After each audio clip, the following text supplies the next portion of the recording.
Weni menitikkan air mata begitu mendengar pengakuan Aska yang telah berhubungan jauh dengan Mira hingga perempuan itu mengandung. Ibu mana yang tidak terluka mendapati kenyataan yang begitu getir.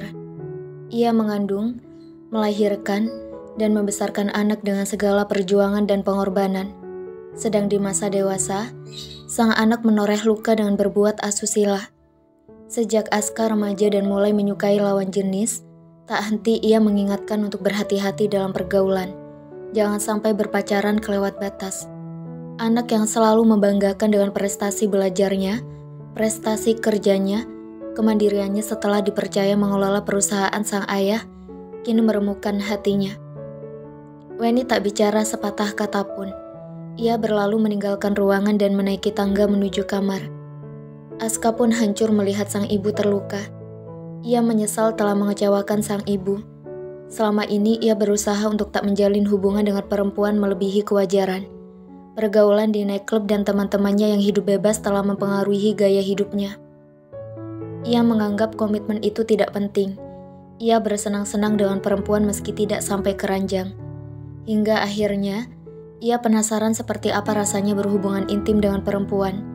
Pilihan jatuh pada Mira sebagai partner seks pertamanya sampai akhirnya, ia benar-benar jatuh cinta pada gadis itu.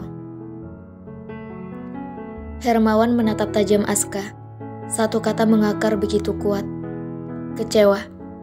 Ya, dia sangat kecewa. Ini aib keluarga dan rasanya sulit untuknya memaafkan. Kepercayaan yang ia berikan pada Aska untuk tinggal sendiri di apartemen telah disalahgunakan. Maafkan Aska, Pak. Aska akan memperbaiki semuanya. Aska akan bertanggung jawab pada Mira dan bayi kami. Hermawan masih membisu. Hatinya terlalu sakit. Ia akui, ia belum sempurna menjadi orang tua. Ia sadari waktunya habis untuk bekerja dan jarang memperhatikan perkembangan Aska. Namun ia tak menyangka, Aska telah berani berbuat jauh. Melihat ayahnya terdiam, Aska semakin merasa bersalah. Ia tak tahu lagi harus berkata apa. Aska benar-benar minta maaf. Aska mohon, restui rencana kami untuk menikah. Bagaimana mungkin Papa merestui hubungan yang diawali dari sesuatu yang terlarang? Bagaimana mungkin Papa menerima menantu dari keluarga yang tak jelas dan mungkin menggodamu untuk melakukan sesuatu yang lebih? Dia mungkin saja hanya mengejar uangmu. Hermawan menegaskan kata-katanya. Bara amarah tersulut dari sorot matanya yang tajam. Mira bukan perempuan seperti itu, Pak. Aska yang mengejarnya. Mira benar-benar mencintai Aska. Bukan karena uang. Dalam rahimnya ada anak Aska. Ada cucu papa mama. Papa tidak akan pernah merestui. Setelah Hermawan segera, kilat kekecewaan tergambar jelas di balik tampangnya yang gahar. Aska tercekat. Ia maklumi sikap orang tuanya yang marah besar. Ia tahu, ia telah berbuat kesalahan fatal dan mencemarkan nama baik keluarga. Namun ketika ia membicarakan tentang bayi dalam kandungan Mira, dan sang papa sama sekali tidak peduli serta tetap berpegang pada egonya. Hal ini menusuk hatinya. Sangat sakit, teramat perih. Bahkan papanya tak mengakui bayi tanpa dosa itu. Mira mengandung anak Aska, Pak. Aska juga sangat mencintainya. Aska tidak bisa menikah dengan Irene ataupun perempuan lain. Silakan. Silakan jika itu yang kamu mau. Tapi sampai kapanpun juga, Papa tidak akan memberikan restu. Tidak akan datang ke pernikahan kalian. Jangan harap. Dan jika itu keputusanmu, tinggalkan kota ini. Jangan pernah lagi datang ke sini. Jangan lagi mengelola perusahaan. Lepaskan semua aset. Silakan pergi ke perempuan itu. Jangan pernah bawa-bawa nama Papa maupun keluarga karena itu hanya akan membuka aib. Kata-kata Hermawan terdengar seperti dentuman bom. Benar-benar mengguncang. Jika kamu masih ingin menjadi bagian dari keluarga ini dan tidak kehilangan semua aset serta perusahaan, menikahlah dengan Irene. Tinggalkan Mira. Keputusan ada di tanganmu. Hermawan bergegas meninggalkan Aska yang mematung dengan kesedihan yang teramat dalam. Pilihan yang begitu sulit. Namun ia yakinkan diri untuk tetap memilih Mira dan bayi dalam rahimnya. Kendati ia harus kehilangan segalanya. Mira tengah menyapu halaman depan pesantren. Kadang ia jarang bekerja di dapur karena kondisinya yang terkadang lemah dan mual-mual. Jadi jika ia merasa fisiknya jauh lebih bugar, ia akan gunakan waktunya untuk mengerjakan apa saja yang bermanfaat. Saat ia berjalan menuju halaman belakang, samar ia mendengar obrolan para santriwati di taman. Ia hentikan langkahnya kalau mendengar namanya disebut dalam perbincangan itu. Mbak Mira yang katanya hamil itu. Suaminya waktu itu kesini kan? Yang ganteng itu. Salah satu santriwati berujar. Itu bukan suaminya kali. Yang aku dengar, Mbak Mira belum menikah. Baru mau menikah sama laki-laki yang ganteng itu. Nunggu bayinya lahir. Timpal temannya. Masa sih? Nek Deleng Rai ini kayak sing kalem. Gadis baik-baik, polos, jebule meteng dhisik. Medeni temen zaman saiki yo. Santriwati yang lain bergidik. Masa sih? Kalau lihat wajahnya kayak yang kalem, gadis baik-baik, polos, ternyata hamil duluan. Ngeri amat zaman sekarang ya. Hati Mira bergerimis. Tinggal di lingkungan pondok di mana terkadang para penghuninya berbicara dengan bahasa Jawa, terutama Jawa ngapak, membuat Mira bisa memahami maksud dari ucapan santriwati itu. Ia kembali terbayang akan dosa di masa lalu. Mira kembali ke kamarnya. Air matanya menetes. Ia merasa diri hina, kotor, penuh dosa. Hanya janin di rahimnya yang menguatkannya. Jika tidak ingat akan luar biasanya kasih sayang Allah padanya, mungkin ia tak akan sanggup bertahan. Tiba-tiba seseorang mengetuk pintu. Assalamualaikum Mira. Suara Ustazah Zahra mengagetkan renungannya.